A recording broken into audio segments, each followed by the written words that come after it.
A terceira leitura da Parashat de Miketz, depois que Yosef deu uma decifração maravilhosa, disse o faraó para Yosef, depois que Deus te mostrou isso tudo, não tem sábio ou esperto como você. Não adianta você falou para procurar alguém sábio, não vou achar alguém igual você. Você vai ser responsável sobre a minha casa, de acordo com o seu dito, com a sua boca, vai ser resolvido todo o meu povo, somente o trono vai estar maior que você.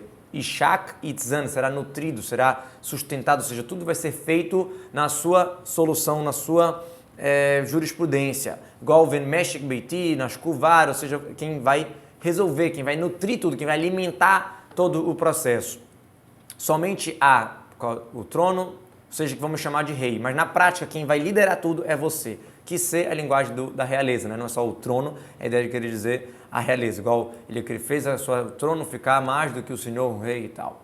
Disse o faraó para Yosef, eis que eu coloquei você sobre toda a terra do Egito, eu estou te nomeando, colocando no sentido de nomeando, letitchailion, te colocar, te deixar grande. Essa expressão pode ser usada tanto para crescimento, para coisas boas, e tanto para rebaixar. Né? Coloquei vocês desprezados, ou seja, estou colocando nessa situação. E o faraó tirou o seu anel da sua mão e deu na mão de Yosef e vestiu ele com roupas de linho, que são especiais do Egito, e colocou uma corrente de ouro sobre o seu pescoço.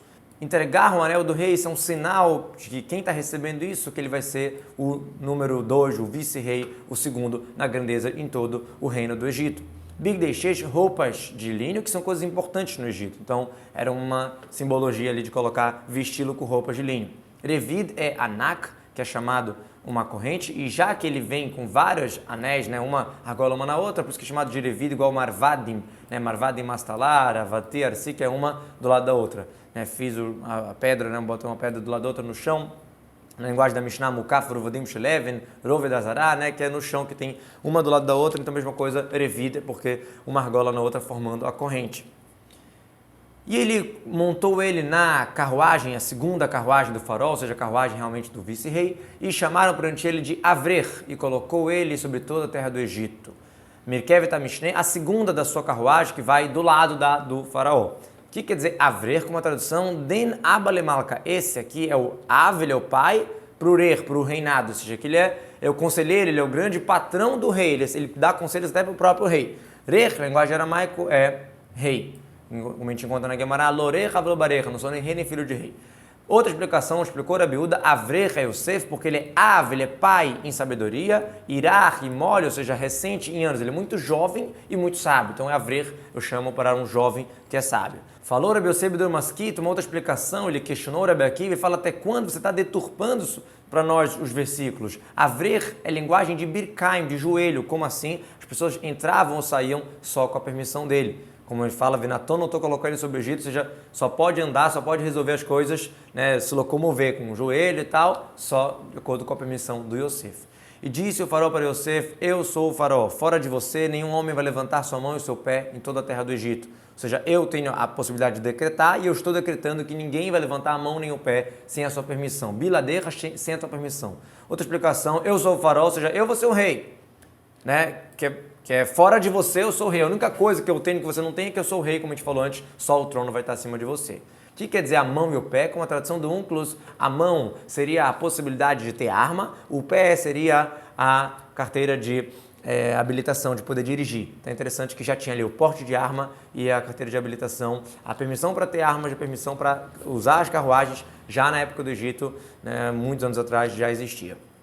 E o faraó chamou o nome de Yosef Tzafnat Paner e deu para ele a Asnat, filha de Potifera, que na verdade era filha de Diná, que era o sacerdote de On. Então deu a Asnat para ela, para Yosef como esposa, e Yosef saiu sobre a terra do Egito, foi ver a situação. Tzafnat Paner, a tradução seria Mefaresh Atznot, aquela pessoa que traduz e explica o que é o culto. E diz Urashi, Paner não tem uma outra palavra na Torá parecida com a palavra Paner, né, que seria algo oculto. Aqui fala Potifera em vez de Potifar, mas é a mesma pessoa, Potifar. Por que é chamado de Potifera? Que ele foi castrado milagrosamente sozinho, já que ele estava desejando Yosef para ter relação homossexual. E Yosef tinha 30 anos quando ele estava perante o faraó rei do Egito, e saiu Yosef de perante o faraó e passou em toda a terra do Egito, quer dizer, foi ver a terra que agora ele acabou de virar vice-rei dela.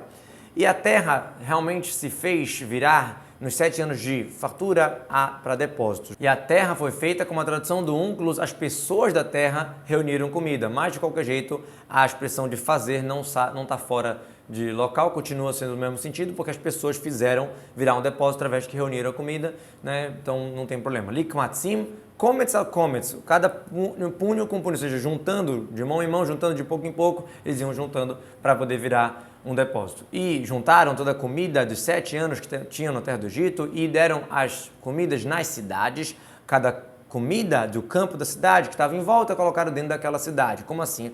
Cada terra, ela consegue fazer, segurar e não estragar as frutas. Então pegavam o cereal e colocavam da terra do próprio local onde ela tinha sido plantada, e isso fazia que o cereal não estragava. Isso era uma dica que o Yosef tinha dado. Yosef juntou cereal como a areia do mar, muito, até que pararam de contar, né, de contabilizar, realmente quando não tinha mais números, ou seja, estava muito difícil de contabilizar. Ou seja, a pessoa que estava contando parou. De novo, um passuco resumido, não fala quem parou de contar, já que não tem número, ou seja, era muito difícil de manter o número, então a palavra que é no sentido de que é em português também, já que não tinha como contar. E para Yosef nasceram 2 filhos antes de chegar os anos da fome, que gerou para ele a Asnat, filha de Potifera, o sacerdote de On. Daqui a gente aprende que a pessoa não deve ter relação em anos de fome, anos de desgraça, tem detalhes sobre isso. Yosef chamou o nome do seu filho primogênito de Menashe, porque Deus fez ele esquecer o esforço dele à casa do pai dele. E o nome do segundo filho ele chamou de Efraim, porque Deus fez ele frutificar na terra onde ele sofreu. Interessante que Menashe lembra para ele o quanto que ele estava distante do pai, quanto que Deus acabou colocando ele numa situação que ele não consegue estar em contato com o pai e tudo isso, aquela saudade muito forte. Ao mesmo tempo, o segundo filho dá a mensagem de Efraim, de Pri, de frutificar, que na desgraça, na dificuldade, ele conseguiu crescer muito. E esse é o mesmo sentimento que a gente precisa ter, a nossa alma vem para cá para o mundo, a gente tem que ter saudade da espiritualidade e ao mesmo tempo aproveitar a oportunidade nesse mundo de fazer mitzvot e só coisas boas.